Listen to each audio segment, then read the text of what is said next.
Leviticus 11 is a powerful chapter in the Bible. In verse 2 it reads, "Speak unto the children of Israel, saying, These are the beasts which ye shall eat among all the beasts that are on the earth." It goes on to mention the camel, the coonie, which is a rabbit, the hare, the swine, and it says, "They are unclean to you." Leviticus 11 is a powerful chapter. Hello, I'm Rico Hill, the host of From Sickness to Health, and this is... Whoa, you all right? Yeah, I'm just feeling a little sick. Ah, well, okay, wait a minute. You go by the name Sickness and you're feeling sick? Yeah, so? Just saying the irony, right? Something I ate went down the wrong way. Okay, say that, let me get you some water, all right? No, I already tried that.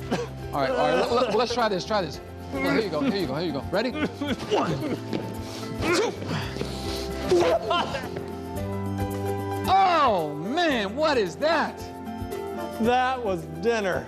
That's shrimp. That's unclean food, man. You're eating unclean food. Oh, it is not unclean. I washed him thoroughly. Oh, man, you need to read Leviticus 11. I don't want to hear it. I love shrimp, lobster, crab, anything creepy crawly. All right, fine. If you haven't guessed already, today's topic is clean and unclean food. Roll it. Hey, which way did it go? I ran off over there somewhere. Ran off? Roll it.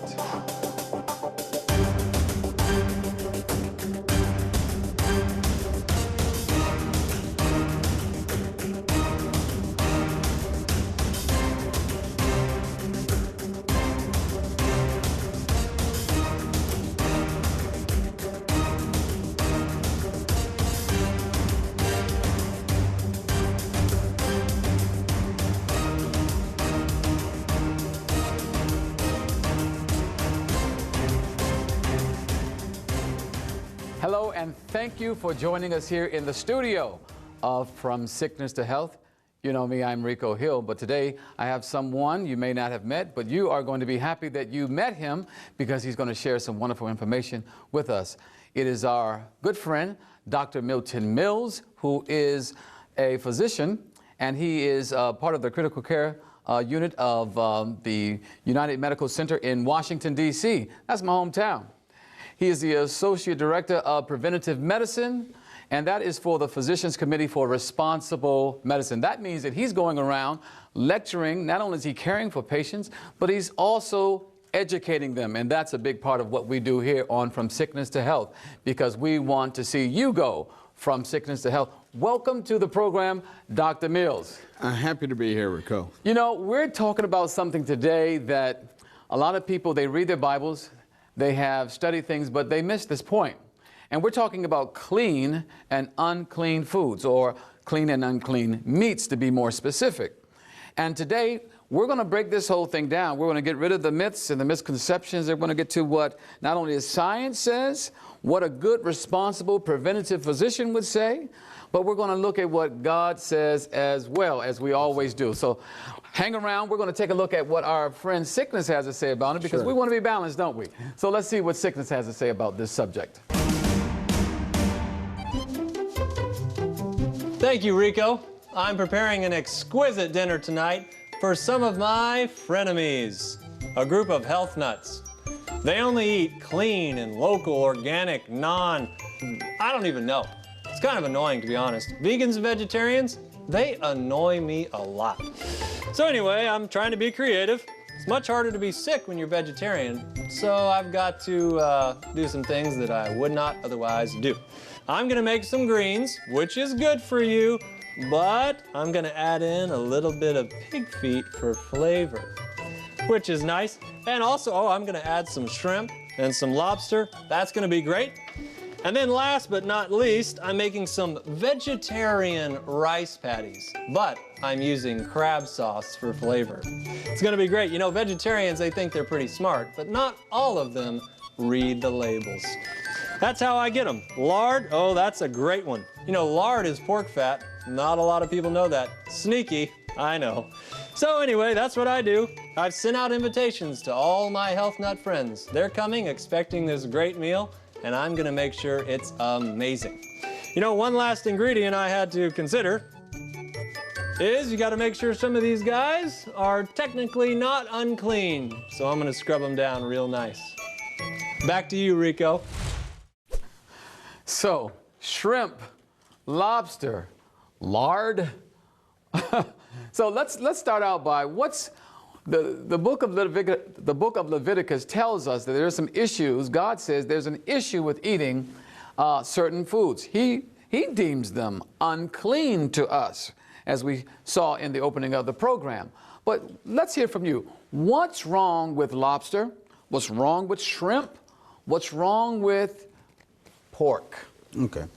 Well, first of all, as a physician, I just have to point out that that chapter in Leviticus makes it clear that God actually wanted the Israelites to be plant eaters, but they demanded meat. And that upset him because that wasn't his original plan. Genesis makes it clear that he designed us to be pure plant eaters. When he brought them out of Egypt, he fed them only with manna, which Psalm 78 describes as being the corn of heaven. Angels' food. Angels' food, absolutely. But the Israelites demanded flesh because they were so addicted to eating animal flesh from the time that they spent in Egypt. And you can maybe at some point do another program on why eating animal flesh is so addictive, but that's for another time. But they were addicted to it, so God said, okay, fine. If you're going to eat it, there are certain types that you can eat, but other types you can never touch. Under no circumstances. Under no circumstances. And so he gave them a list of the clean and the unclean. But wait a minute now, that's the law of Moses that's found in, the Old Testament, and that's what people would say. No, that's not true. The concept of clean versus unclean existed from the very beginning because Noah took the clean animals into the ark by sevens, and the unclean he only took in by twos. And that was because, one, the clean animals were to be used both for sacrifice and temporarily for food because all of the vegetation was going to be destroyed post-flood and need time to regenerate. But the unclean were never to be eaten. Oh, wait. So there was a specific purpose for the unclean ones. So there must have been, because God said, take them onto the boat. Right. So Absolutely. there must have been. So what is the purpose? If we're not supposed to eat them, what are we supposed to do with the shrimp and the lobster and the crab? People love their crab. You're from the Maryland area. They say, crab lovers is Maryland, right? Right. They are designed to clean up the environment. Any dead thing that floats to the bottom of the ocean, lobster will immediately gravitate towards that dead, whatever it is, and begin to eat it. And they essentially clean it up by ingesting it. That's their job. Mussels and clams will actually filter waste material out of the water. You can actually take raw sewage and pass it over a bed of oysters and mussels, and it will come out crystal clear at the other end. Why? Because they actually filter all of that organic material out of the water and they consume it. That's their job. That's what they're designed to do. They do it very well. But if you then turn around and ingest their tissues, you are in essence eating fecal material, which is disgusting. When you said raw sewage, that's what you were talking about. That's exactly what I'm talking about. So we find now that a lot of the sewage, for whatever reason, is finding its way into our waterways. Isn't that correct? And so that's exactly what our sewage treatment plants do. They take the raw sewage we flush down our toilets, emulsify it, and it goes out into the waterways. The shellfish actually take that stuff, they consume it, clear the water, and they actually incorporate the sewage into their tissues. That's what they're designed to do. That is the way God designed them to clean the environment. So God had a design to actually clean our waterways so that they would be safe. Absolutely. But we find that he also had a design how to clean the land. Yes. We're talking about the swine or the pork, pigs. They were the land animals. They were part of those 2 by 2 that were taken onto the ark, and their job was to clean up all the mess, wasn't it? Yes, it was. Let's see if... And yes, it is. And yes, it is. Still, currently, right? Yes. So let's see. Let's take a look at this news clip, and maybe we can get some further insights. Was God right? Let's see. Sure. A big Consumer Reports study found a high rate of contamination in pork chops and ground pork from a kind of bacteria that can send you to the emergency room. ABC's Dr. Richard Besser brings us the whole picture. You don't know its name, but you may be one of the 100,000 Americans who get sick each year from a bacteria called Yersinia. And today's study explains why. Consumer Reports tested pork, the types you'd buy in the supermarket, including pork chops and ground pork. They found that nearly 70% of the samples they tested had the dangerous bacteria Yersinia on them. Ground pork turned out to be even more risky than pork chops. This should be a wake-up call to the American public. What are we doing in terms of monitoring the safety of pork, and what can we do in the future? Wow. You know, something that stood out to me about that clip, Doctor, is that you heard the response from the woman. She said, we have to do something to monitor the safety of, what can we do to make it more safe, basically is what she was saying. But when you're seeing numbers like 68% of like some of the pork chop, the chops, and 74% of the ground pork having this bacteria, Yersinia, and it's causing all these health issues. I mean, it's a waste of time, isn't it? Because God has said you can't eat it. Let's talk about the pig. He said, don't touch it. And it's amazing to me that the response of the sort of health department is, well, this stuff is loaded with dangerous bacteria, so let's try and monitor the food to try and catch it before it kills. I mean, that's crazy. We shouldn't be eating it in the first place. This stuff is riven with these very dangerous types of bacteria. Furthermore, the trichina worm that everybody knows about is still present in pork, which is why it is always recommended that you cook pork to very high temperatures in order to kill it. Now, in this country, we don't see a lot of the problem that comes from eating undercooked pork, which is a brain infection called cysticercosis, which is where people get these cysts in their brains, which can cause seizures and in certain cases even death. But we do see it from in people coming from other countries like Mexico and certain Latin American countries. Can I just jump in for a second? I was with one of my doctor friends this past weekend, and we were talking about the trichina worm, the trichinosis that finds its way into people's bodies and even lodges in their brains. And Right. we actually show a clip ordinarily, but we're not going to show you that one. It would be too much for you to handle. But we have an operation of someone actually having, they thought the woman had a brain tumor, only to go in and they found the worm. It had grown to a couple of inches Right. in size, and they had to remove it, and it was still alive. This is the thing. But the cysticercosis you're talking about, this doctor shared with us this past weekend that there's almost 90% of his surgeries, they're seeing it in his patients. Right. So it's Right. it's happening. This is becoming Yes. pervasive. Right.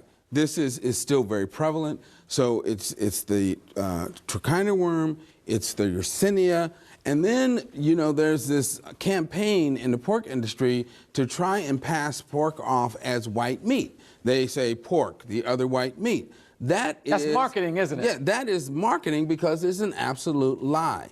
The leanest cuts of pork you can buy are still over 50% fat by calories. So pork is extremely high in fat, and that is very unhealthy. It will raise your risk for heart disease, number of cancers, and other health problems, as well as dealing with all of these infections that we're talking about. So again, God said don't touch it. He knew what he was talking about because this is very unhealthy food. Okay, let's make this very practical, because in a lot of communities, certainly in our community, I mean, we come from, and I mean, you're working in the same place where I grew up, so we have a large African-American community, Absolutely. we have a large Hispanic community in our cities, and some of the foods that we just love, absolutely tied to tradition, is soul food. And in soul food, we're talking about fried foods, fried this, fried that. But let's break it down. Let's be very practical, because people are hearing this and they're saying, are they talking about my food? Well, we talked about shrimp. We talked about crab lovers, very toxic. We're talking about lobster. We won't find that as much, but still we have our version, the shrimp version, the tiny version of the lobster. But we're talking about pork in all of its form, bacon, ham, talking about what else? Ham, chitlins, neck bones, oxtails. I didn't want to go there, but we just went there. Chitlins, but it's something, it's real. Right. And this, we're talking about the intestines, the pig intestines. And this is something that coming up, you know, in months to come, we're going to see lots of it for New Year's and all these different holidays. People bring out the chitlins, and we're talking about something that is so dangerous for us to eat. Absolutely. First of all, it's not soul food, it's plantation food. Because West Africans don't eat this way.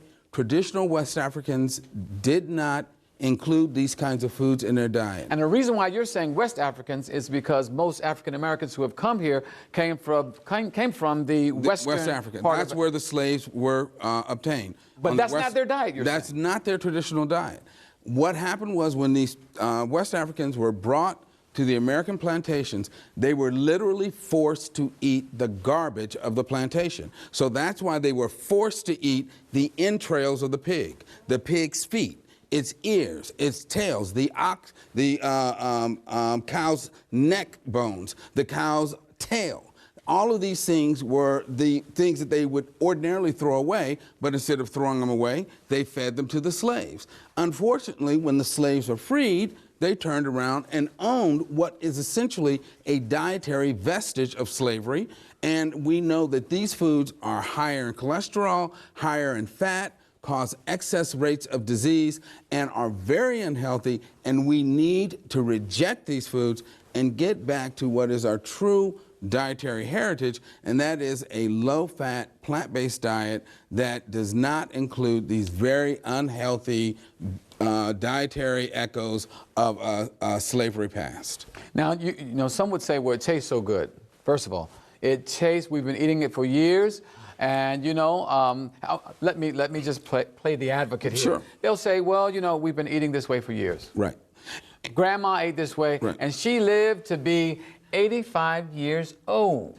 But what was wrong with Grandma up to 85? That's exactly right. Grandma couldn't walk. She, you know, had diabetes. She had heart disease. She probably had cataracts. And my point is, if she lived to be 85 abusing herself, she probably would have lived to be 105 if she had taken care of herself. The other point is this. Nobody asked for fried chicken or pork chop or chitlins in the delivery room. Everything we think we like, we had to learn to like. Babies are born without preferences. They have to be taught to like these unhealthy foods. And just like we learned to like unhealthy things, we can unlearn those bad habits and learn to like things that are good for us and that actually promote and preserve our health as opposed to destroying it. Perfect, perfect. You know what? As always, we want to not only hear what you have to say, we've heard the side of sickness where he gives his point of view, you know, sort of in a provocative way to stimulate the conversation. We looked at the news clip and we've seen, you know, that in the news clip, it's clear. God said, don't touch it. And we're seeing that it has dangerous bacteria. So let's take a look at what people are saying on the streets. Sure. Because that's going to be important for our conversation. And I think our audience needs to hear Absolutely. What they think, because other people in the street are saying the same thing. So let's take a look. All right, I'm here with my man, Mark. Mark, what do you think about, you ever heard that discussion on clean and unclean food? Oh, yeah. Oh, yeah, he knows what he's talking about. All right, so let's talk about lobster. You ever heard of lobster? Yeah. You like lobster? Yeah. What do you like about it? Oh, First look of it, it's nice to taste, especially a lobster tail. Brown butter. Oh, man. Man, you make me want to eat some lobster right now. Oh, what about shrimp and jumbo shrimp and Shrimp cocktail, pickled shrimp, fried shrimp cocktail. Coconut shrimp. I don't like shrimp, I like scrimp. There we I can go. do scrimp. I can do it grilled, I can do it sauteed. There's a whole lot of different shrimp. Scrimp, right here. Good stuff. So here's the argument. Some people say that lobsters are unclean. What would you say to that person? Lobster is delicious. Lobster is delicious? I love this lady. I don't know. He doesn't know, that's okay. Lobster, what do you think of lobster? Awesome, tasty. Awesome, tasty. What do you think about this whole debate with religious people and a lot of groups in the world, clean and unclean foods? You ever heard that argument? I heard the clean and unclean foods, but not associated with religious groups. Well, all right, when you say clean foods and unclean, give me an example of what people call unclean food. Oh, anything that's taken out of its processed foods. Yeah, exactly. So if I take a lobster and I wash it, it's clean, right? Yeah. Yeah, it's clean. That's exactly right. Rico, the unclean meat eaters have spoken. Back to you. There you have it. They don't know. No. They don't know. They are, you know, they're walking blindly in a world where God is trying to keep us on a narrow path of health, but anything and everything is out there for consumption, and yet it's making us sick, isn't it, doctor? Yes, it is. You know, when my patients tell me, oh, I love shrimp, I explain to them and say, you know, a shrimp is just a big ocean-going cockroach. What? Yes, that's exactly what it is. It does in the ocean what cockroaches do on land. It runs around eating all the garbage. Scavengers. That's exactly right. And that's what it's designed to do, and it does it very well. But if you wouldn't dare touch a cockroach on land, why do you want to eat one from the ocean? I don't even want to think about it. Exactly. Now, you know, what comes to my mind, to bring it back to God and His design and His purpose. What was God's purpose? I think that's where we need to start to go, because when I consider that God had a purpose for these animals, for these creatures, He has a purpose for our bodies. In fact, I'm reminded of Psalm 100 and verse 3. It says, "Know ye not that the Lord, He is God? It is He that hath made us, and not we ourselves. We are His people and the sheep of His pasture." Amen. Psalm 100 verse 3. So God wants us to know that He made us. And He goes even further and says, you didn't make yourself. So if God knows us and He made us, He should know what will happen when we put things into our body. Not unlike the shrimp, the crab, the clams, the oysters. When we put them into our body, they're toxic, and He knew it, didn't He? Yes, He did. And also, I read earlier that, we talked about earlier, how God designed this body for a plant-based diet, and then there was an emergency diet that God brought in, and it was flesh foods. But He says the blood, it's going to require your lives. Now, you know what I've heard, doctor? When sharing that information, you know what people say? Well, I am a New Testament Christian. All those things don't matter to me because you brought those from the Old Testament. Now, what's wrong with blood? And then I like to take a look at Scripture. What's the problem with the blood of animals? Well, first of all, it's full of iron. And again, that's not a bad thing. We need iron, right? No, not a lot of it. Because science is now telling us that excess iron promotes disease. It promotes cancer. It promotes infection. It promotes autoimmune diseases. When you get too much iron, it causes disease. Because iron is like a match. It's a catalyst. It would be like having boxes and boxes of matches stored in your living room. You wouldn't dare do that. Yeah, you want to have maybe a box of matches to light your fireplace, but you wouldn't want matches stacked up to the rafters because it will start a fire eventually. Oh, and the that's same beautiful. thing happens in your body when you have too much iron. It causes runaway inflammatory disease. Inflammation. Yes. Which is a precursor to scar tissuing. Well, and to all sorts of conditions: heart disease, cancer, infection. autoimmune problems. So all these things are going to lead to dangerous lifestyle diseases and premature death. Whoa. Now, I want to read something from the book of Acts, chapter 15 and verse 20, for those who would say, wait, that's Old Testament. And then I'll allow you to comment. It says here in Acts chapter 15 and verse 20, it says, but that we write unto them that they abstain from pollutions of idols, and from fornication, and from things strangled, and from blood. So that excessive iron that you're talking about, God knew it. He said it's too much. Absolutely. And it will lead to dangerous lifestyle diseases, but also protein that is found in the meats and in the tissue. And talk about that a little bit before we run out of time. We got just about a minute and a half Sure. left.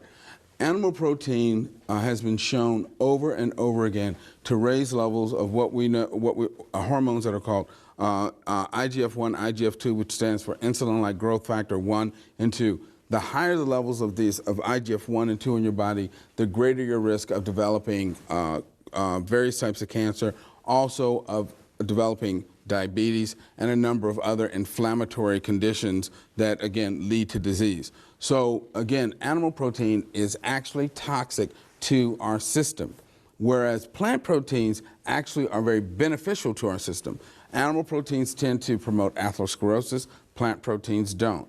Plant proteins actually benefit our immune system. Animal proteins tend to regulate your immune system, and that's not a good thing because your immune system is your police force. It's what guards your body against infection, guards your body against tumor formation. You need a healthy, robust immune system. Whoa.